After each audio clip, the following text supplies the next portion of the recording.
জীবন চলার পথে অনেক সময় অনেক পরিস্থিতি হেসে উত্তর দিয়ে চলে যেতে হবে। কিছু পরিস্থিতিতে জবাব দেওয়ার মতো শব্দ থাকার পরও মুখে নীরবতাকে আপন করে নিতে হবে।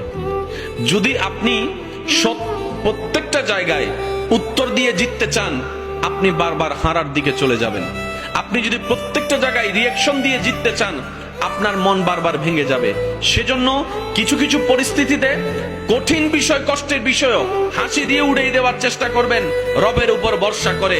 কিছু কিছু জায়গায় পেট ঝগড়া না লাগার জন্য নীরবতাকে সামাল দিয়ে নীরবতাকে আপনি আপন করে নেবেন। ঝগড়া থেকে দূরে থাকবেন, তর্ক থেকে দূরে থাকবেন। আপনার ব্রেইনও ভালো থাকবে, আপনার হার্টও ভালো থাকবে। আপনি রবের সন্তুষ্টির জন্য যেই সব বিষয়ে ধৈর্যকে আপন করে নেবেন, একদিন না একদিন সেই বিষয়ে উত্তর আপনার আর মুখ দিয়ে দেওয়া লাগবে না। আল্লাহ এমন সিস্টেম করে দিবেন, সেই ব্যক্তির কাছে উত্তর অটোমেটিক পৌঁছে যাবে রবের পক্ষ থেকে। বলেন সুবহানাল্লাহ।